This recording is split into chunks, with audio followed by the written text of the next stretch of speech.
Our house is on fire.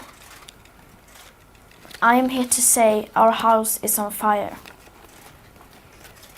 According to the IPCC, we are less than 12 years away from not being able to undo our mistakes.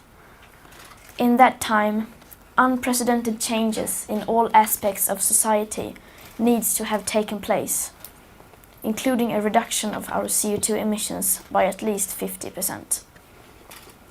And please note that those numbers do not include the aspect of equity, which is absolutely necessary to make the Paris Agreement work on a global scale. Nor does it include tipping points or feedback loops, like the extreme powerful methane gas being released from the thawing Arctic permafrost. At places like Davos, people like to tell success stories, but their financial success has come with an unthinkable price tag. And on climate change, we have to acknowledge that we have failed. All political movements in their present form have done so. And the media has failed to create broad public awareness.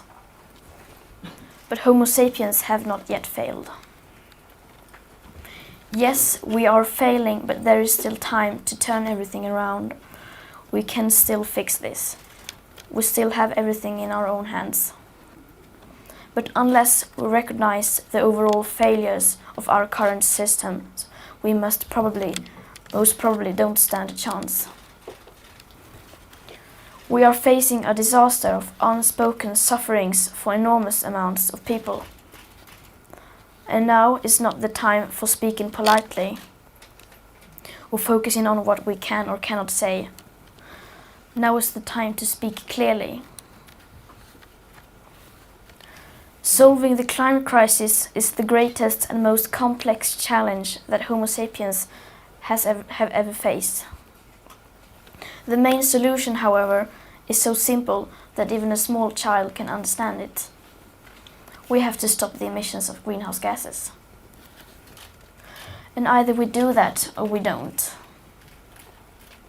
You say nothing in life is black or white, but that is a lie, a very dangerous lie.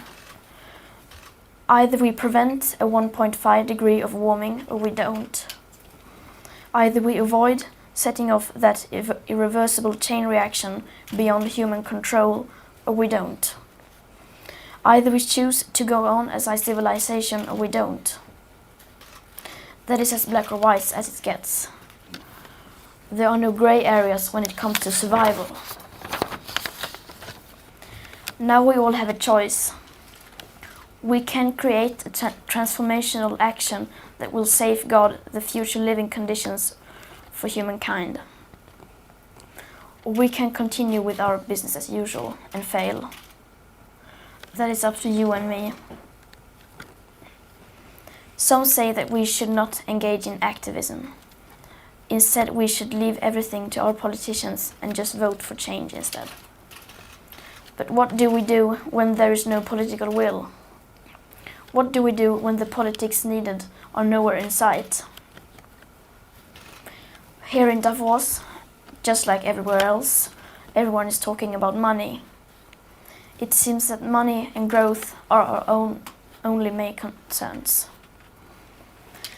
And since the climate crisis is a crisis that has never once been treated as a crisis, people are simply not aware of the full consequences of our everyday life.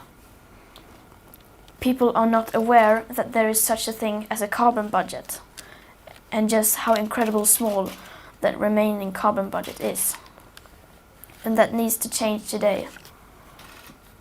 No other current challenge can match the importance of establishing a wide public awareness and understanding of our rapidly disappearing carbon budget that should and must become our new global currency and the very heart of future and present economics. We are now at a time in history where everyone with any insight of the climate crisis that threatens our civilization and the entire biosphere must speak out in clear language, no matter how uncomfortable and unprofitable that may be. We must change almost everything in our current societies. The bigger your carbon footprint is, the bigger your moral duty. The bigger your platform, the bigger your responsibility. Adults keep saying we owe it to the young people to give them hope. But I don't want your hope. I don't want you to be hopeful. I want you to panic. I want you to feel the fear I feel every day. And then I want you to act. I want you to act as if you would in a crisis. I want you to act as if the house was on fire. Because it is.